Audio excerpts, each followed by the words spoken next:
All right, so you want to talk about Albert Camus and the stranger. Well, buckle up because we're diving deep, and I mean really deep. We're not just going to skim the surface here. This isn't your high school book report, folks. We're Rare. talking about why this story, this Meursault guy, why it still matters after all these years. What makes it a classic? What can you take away from it? I mean, think about it. People are still trying to figure Meursault out. What's Yeah. with that personality? Right. And then there's that Algerian sun just baking everything. Oh, and let's not forget, this is all happening under, French colonialism. It's a lot to unpack, but trust me, by the time we're done, you'll see this book in a whole new light. One of the first things that gets me, and maybe you too, is Meursault's voice. The way he tells his own story. It's so strange. Yeah, it's like he's reporting on the weather, not like his own life, Exactly. So, matter of fact, almost like he just doesn't care. Right, and that's Camus working his magic with this thing called zero-degree writing. 0 degree. Okay, now you got to explain that one. So picture this. You're reading a diary, right? And someone's talking about their mom dying, but there's like zero emotion, no sadness, no tears, nothing. Just straight up facts. That's what we get with Meursault. Whoa. It's like Camus stripped language down to the bare minimum, mirroring how Meursault experiences the world. Huh.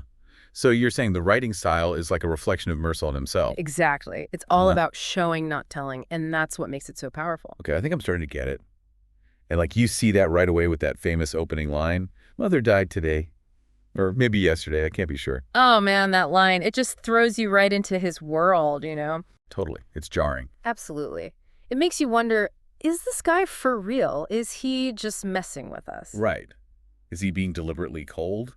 Or is that, like, his truth? That's the million-dollar question, isn't it? It's this unemotional style that makes Meursault such a puzzle. And it's not just his mom's death either, right? Yeah. It's everything. His girlfriend, his job, even violence. It's all the same to him. Just another day in paradise, right? Yeah, it's wild. And it's like that relentless Algerian sun that's always there in the background. Is there a connection there? You bet there is. That sun, it's not just background noise. It's practically a character itself. Really? Seriously. That oppressive heat, the way Camus describes it, especially around death, Yeah. it's like a physical manifestation of this concept of the absurd. Okay, hold on. I got to stop you right there. Break down this absurd thing for me. What exactly are we talking about here? So the absurd, it's this idea that we as humans, you and me, we crave meaning, right? We search for purpose. Totally. But the universe doesn't care. It's totally indifferent to our little struggles. Yeah. And Meursault, he embodies this. He gets it. Remember that scene at the funeral procession? With the heat and... Yes. That scorching sun just beating down on him. Yeah. That's the absurd, this force that doesn't care about your grief, doesn't care about anything. So the sun is like a symbol of how meaningless everything is to Meursault. Bingo. You got it. And this connects to a bigger idea about the setting, too.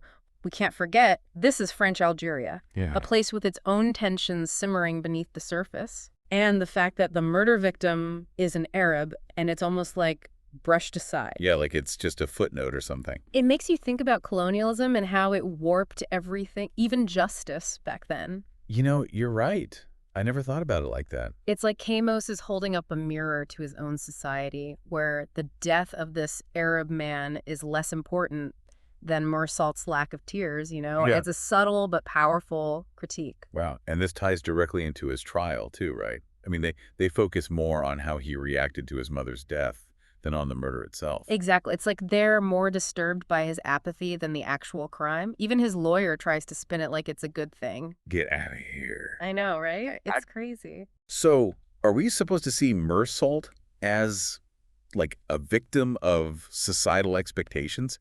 It's like they're saying, hey, you're supposed to break down here. Show us you're torn up about this, even if he's not. Yeah, it's all an act, right? And that brings us right back to the absurd. Yeah. Meursault, Yeah. he's not playing that game. He refuses to pretend to feel something he doesn't. And what happens? He gets punished for it. It's like he's condemned for being honest. Yeah. For being himself. Exactly. He refuses to conform, and they can't handle that. Which is so weird, right? I mean, you'd think in a society especially one ruled by colonialism like this. Yeah. Going against the grain would be the last thing they'd want. Right. You'd think they'd be all about keeping things in line. Yeah. But that's what makes this book so darn fascinating. It's full of these contradictions. Camus makes us confront this hypocrisy, you know? This system that claims to value order, but they're really just obsessed with appearances, keeping up a facade. It's so true. And what gets me is that this book, The Stranger, it still gets under people's skin all these years later. What do you think that is? Well, for starters, Camus knew how to write, right? Yes.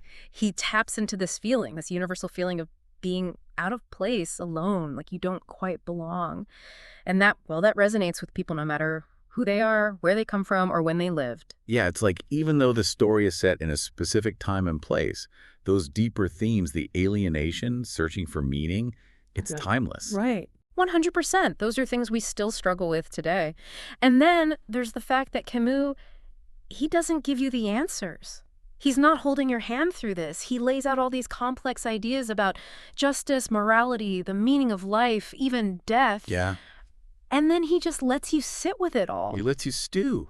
Exactly. It's an invitation. He's saying, okay, now you think about it. Think for yourself. I like that. Oh, and hey, speaking of thinking about things, Yeah. we can't forget about Jean-Paul Sartre. Yeah. That guy had some thoughts on this book, didn't he? Oh, Sartre. He was one of the first to really get it. He saw how important the stranger was right from the start. He saw Meursault as this symbol of rebellion against a world that's lost its meaning. Right. Okay, yeah, I remember this. And Sartre's interpretation, it really stuck. You know, it helped make The Stranger the classic it is today, even if it wasn't exactly what Camus was going for. So Sartre kind of saw Meursault as like a hero? Yeah, kind of, like this rebel. He saw Meursault's indifference as this conscious choice, like he was rejecting society on purpose, flipping the bird to their rules and values. Oh, interesting. And this really resonated with people, especially after World War II. I mean, can you imagine? The world had just gone through all that horror. People were looking for something, anything to cling to. Yeah. And here comes Meursault, just like whatever. Exactly. And it was kind of ironic because Camus, the guy who actually wrote the book, Yeah, he was not a fan of people seeing Meursault as a hero. really. Oh, yeah. He was like, guys, you're missing the point. What, really? Totally. Camus felt like everyone totally missed the mark. He didn't see Meursault as some, like, role model. No way. He saw him as a warning sign. A warning sign. Yes. He was saying, hey, this is what happens when you live a life without meaning, without purpose. Yeah. Don't be like Meursault. So you have all these different readings of the book going around, even today. It's like the meaning of it keeps changing, right? Like it's evolving. Exactly. And that's what makes great literature so great. It keeps the conversation going. It sparks debate across generations. And that's exactly what The Stranger does. It's a mirror. It reflects our own fears, our anxieties, the things we don't want to face. And it reflects how our understanding of the world, even of ourselves, keeps changing too. 100%. Speaking of themes and ideas, Yeah. didn't Camus explore similar stuff in some of his other works, like the myth of Sisyphus? Oh, absolutely. Sisyphus is like the philosophical heart of The Stranger. It dives headfirst into this idea of the absurd that we were talking about earlier. Yep. You know, Sisyphus, the guy condemned to push that boulder up a hill forever. Oh, yeah. That guy. Talk about a rough Monday. Right. I mean, talk about a bad day at work. Brutal. But that image, you know, that endless, pointless struggle, that's us. That's the human condition, at least according to Camus. Oh. But here's the difference. Sisyphus, he figures out how to, like, fight back. Yeah. Even though what he's doing is completely pointless, he chooses to find meaning in it anyway. So is Camus saying that even though the world is meaningless, we can create our own purpose? Just like that. It's more like he's saying that embracing the struggle, even though it seems absurd, that's the only way to really be alive. So where does that leave Meursault then? He doesn't seem to be fighting back against anything. He just accepts it all. That's the million-dollar question, right? Is passively accepting things enough? Or do we have to, like, rage against the machine like our buddy Sisyphus? Right. Camus doesn't exactly give us a straight answer. He wants us to wrestle with it, figure it out for ourselves. It's true. He makes you think, how would Meursault even handle himself in today's world, right?